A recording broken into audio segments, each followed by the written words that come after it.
নাটক দোহারে দেখেছি দোহে, নাট্যকার বনানী মুখোপাধ্যায়। স্ত্রীর চরিত্রে কুহেলি পাল, স্বামীর চরিত্রে তপন মণ্ডল। শুরু করছি নাটক দোহারে দেখেছি দোহে।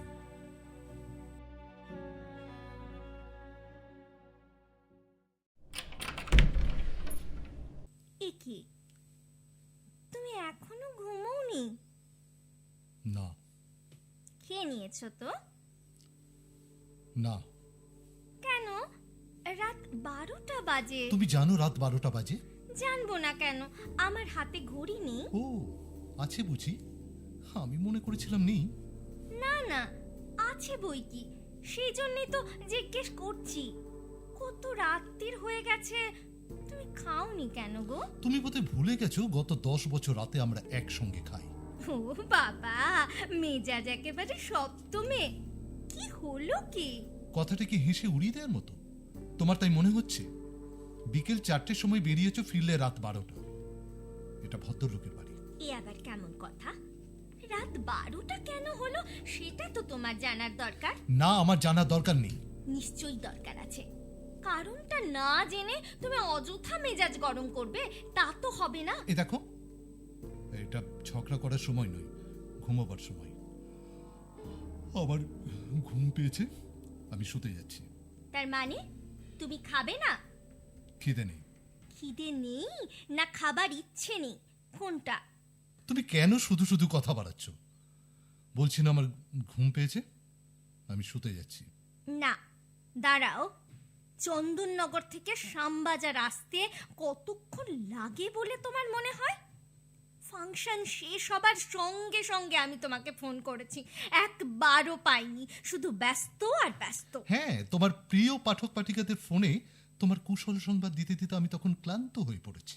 আসার পথে সুনীল দা, নবনীতা দি, অমিতাভ দাকে পৌঁছে তবে তো আমাকে পৌঁছে দেবে, দাঁড়াতে হবে না। শোনো শোনো শোনো, তোমার ওই দাদা দিদিদের নামের লিস্ট আমাকে আর না শোনালেও চলবে। এরা তো একসময় তোমার প্রিয় দাদা দিদি ছিলেন, হঠাৎ তারা শুধু আমার দাদা দিদি হয়ে গেলেন কবে থেকে? সেটা জানার কোনো দরকার নেই। তুমি জানো, অবান্তর কথা বলাটা আমি পছন্দ করি না। আমি শুতে যাচ্ছি। শোনো, তুমি যাবে না। এখানে বসো, হ্যাঁ বসো। আমার কটা কথা তোমাকে শুনতেই হবে। না, তোমার কোনো কথা শোনার কোনো ইচ্ছেই আমার নেই। এই যে আজ বিকেল 4টে থেকে রাত 11টা পর্যন্ত তোমার 20টা ফোন এসছে। নামগুলো লিখে রেখেছি, দেখে নিও। তো রাগটা কিসের জন্য হয়েছে? রাত করে বাড়ি আসার জন্য নাকি 20টা টেলিফোন আসার জন্য? তোমার তো যথেষ্ট বুদ্ধি আছে, নিজে বুঝে নাও। একসময় আমি কিন্তু সারা দিনে তোমার 60-70টা ফোন রিসিভ করেছি। আমার রাগ হয়নি, আনন্দ হয়েছে, গর্ব হয়েছে। কবি হিসেবে আমার স্বামীর যে এতটা নাম, তার জন্য নিজেকে অহংকারী মনে হয়েছে। তোমার স্ত্রী হওয়ার অহংকার, বিখ্যাত কবি দিবাকর বোসের সহধর্মিণী হওয়ার অহংকার। তা এই কথাটি কি আজকে নতুন করে বলার কি আছে? আছে আছে, বলবার আছে। লিখতে আমি কোনোদিনই চাইনি, তুমি ইনসিস্ট করেছো। আমি ভয় পেয়েছি, তুমি ভয় ভাঙিয়েছো। সাহস দিয়েছো সব সময়, বলেছো লেখা তোমার রক্তে, লেখক বাবার মেয়ে লেখিকা হবে, এতে আবার ভয়ের কি আছে? বলনি বলনি তুমি যে এটাই ন্যাচারাল? তা সেই ন্যাচারাল আজ হঠাৎ কেমন করে এমন অ্যাবনর্মাল হয়ে গেল? কারণ ব্যাপারটা নর্মাল নেই বলে। তাই তোমার লেখাকে উৎসাহ দিতে কি আমার একবারও মনে হয়নি লিখতে গিয়ে তুমি একবার আমার দিকে তাকাবে না? সংসারের থেকে পুরোপুরি সরে যাবে তুমি। মানে এতটা মিথ্যে বলতে তোমার সংকোচ হচ্ছে না? লজ্জা করছে না? কথাটা তোমার মিথ্যে বলে মনে হচ্ছে না? মিথ্যেই তো। না, মিথ্যে নয়, মিথ্যে নয়। নিজেকে জিজ্ঞেস করে দেখো, কতদিন তুমি রান্নাঘরে যাওনি, কতদিন আমার পছন্দ মতো কিছু রান্না করোনি। তুমিও নিজের মনকে জিজ্ঞেস করে দেখো, একসময় তুমি আমায় বলেছিলে কিনা একদম রান্নাঘরের দিকে যাবে না, লোক আছে সে রান্না করবে, তুমি শুধু লিখবে লিখবে, মন দিয়ে লিখবে। কেন বলনি? বলনি এসব হ্যাঁ, কথা? বলেছি বলেছি কখনো আমার কথা ভাববে না। তুমি তুমি এই কথা বলতে পারলে? আমি তোমার কথা ভাবি না, ভালোবাসি না তোমাকে, বলতে পারলে? 3টে পুজো সংখ্যার লেখা আমার হাতে, স্বভাবতই আমি একটু ব্যস্ত হয়ে পড়েছি, হয়তো সেই জন্যেই একটু কম নজর দিয়েছি তোমার দিকে। তাই বলে তুমি এই কথা বলবে যে আমি তোমার কথা ভাবি না? ঠিক আছে, ঠিক আছে, আমি সম্পাদকদের কাল জানিয়ে দেব যে আমি লিখবো না, আপনার অ্যাডভান্সের টাকাটা ফেরত নিয়ে যান। হ্যাঁ হ্যাঁ, তা না হলে তোমার 16 কলা পূর্ণ হবে কি করে? দিবাকর বসকে আরো নিচে না নামালে চলবে কি করে তোমার?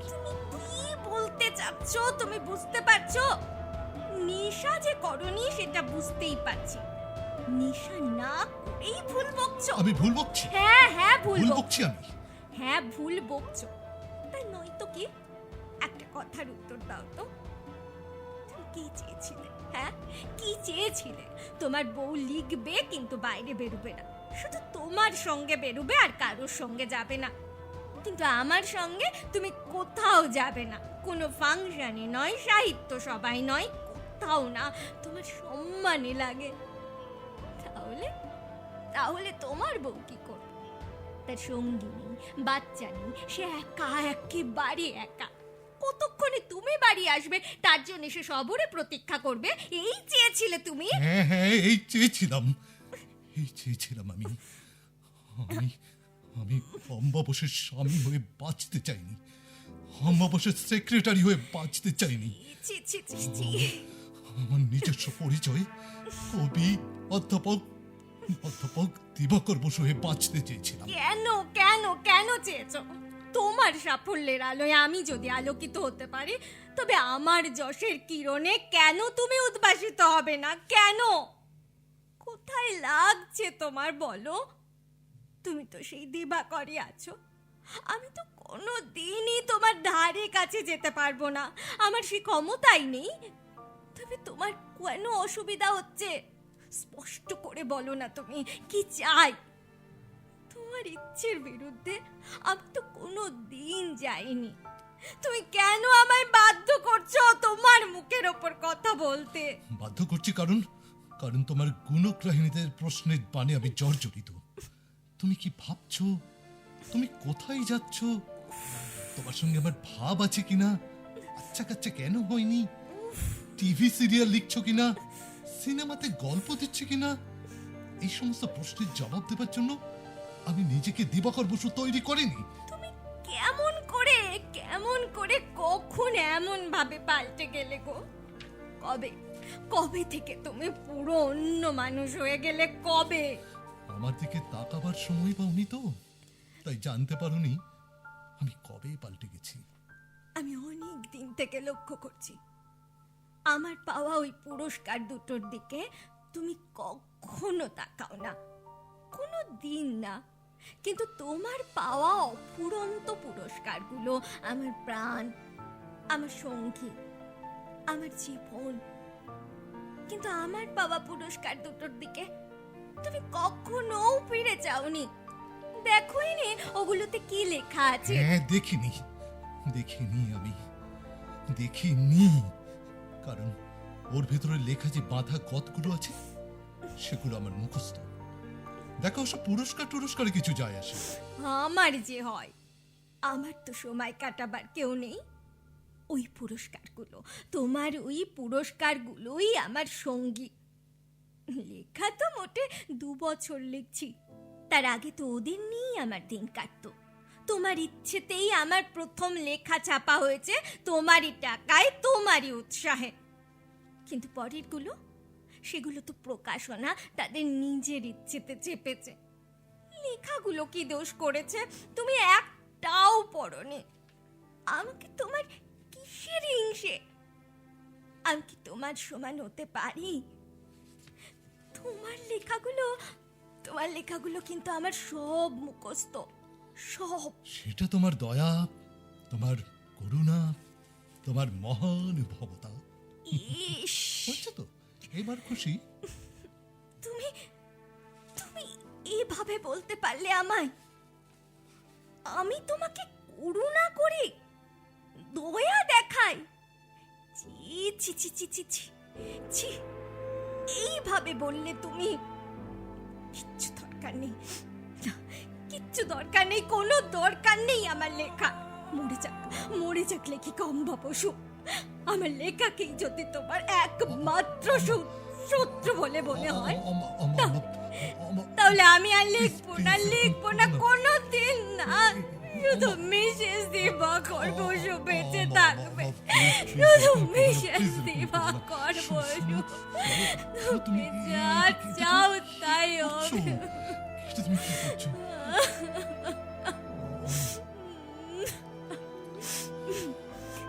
শুনেছি আশাপূর্ণা দেবী যখন রাষ্ট্র পুরস্কার পেয়েছিলেন অনেক বেশি বয়সে, তখন তার বৃদ্ধ স্বামী বলেছিলেন, আমার খুব ইচ্ছে করে সারা কলকাতাকে আলো দিয়ে সাজাতে, কিন্তু তা তো আমি পারবো না। তাই আমার পাড়াটাকে আলো দিয়ে সাজাবো। তার ভালোবাসার আলোয় আশাপূর্ণা দেবীকে তিনি উজ্জ্বল থেকে উজ্জ্বলতর করে তুলেছিলেন। কিন্তু আমি তো আশাপূর্ণা নই, আমি তারই পথে পা রাখা অতি ক্ষুদ্র একজন মানুষ।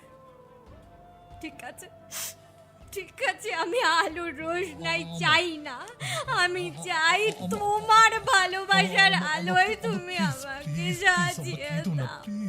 আর কিছু এইটুকু দাও আমাকে, এইটুকু দাও।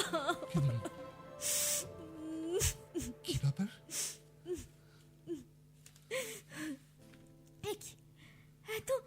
এত রাতে ফোন কেন? ও মা, 3:30 বাজে। দাঁড়াও দেখি, দেখতে হবে। না ধরো না ফোনটা। না দাঁড়াও, দেখতে হবে। রাতে ফোন করেছে মানে হলো আবার? নিশ্চয়ই জরুরি কোনো খবর আছে। ভগবান। হ্যালো, কে? নীলেশ দা? হ্যাঁ, কি বলছেন আপনি? অম্বা অ্যাওয়ার্ড পেয়েছে সাহিত্য একাডেমি? Very good. ওকে ডাকবো? এক্ষুনি খবর পেয়েছেন? আপনি অফিস থেকে ফোন করছেন? হ্যাঁ, thank you Nilesh da, thank you. না নীলেশ দা, না, এটা রং নাম্বার, আপনি ভুল জায়গায় ফোন করেছেন। এখানে অম্বা বসু থাকে না অম্বা বসু। তুমি চুপ করো, রাখছি নীলেশ দা, সকালে দেখা করবো। ঠিক আছে। অম্বা, এবার একটু শোবে চলো। ওই দেখো, ভোরের ছোঁয়া লেগে গেছে চারিদিকে। অম্বা, আমাদের জীবনে তো নতুন ভোরের ছোঁয়া লাগতে পারে, বলো? একটু ঘুমিয়ে নাও। কাল সকাল থেকে নতুন লেখাগুলো ঠিক করতে হবে তো। কাল থেকে আমি তোমার সঙ্গে সব জায়গায় যাব। না, তুমি একা নয়। আমি খুব ভুল করছিলাম। আমি তোমার পাশে থাকবো। এবার শোন, চোখ বুঝো, আমি তোমার মাথায় একটু হাত বুলিয়ে দিই। অম্বা, তুমি ঘুমাও। তোমাকে একটা রিকোয়েস্ট করবো? নিশ্চয়ই। হ্যাঁ, বলো তুমি কি বলবে?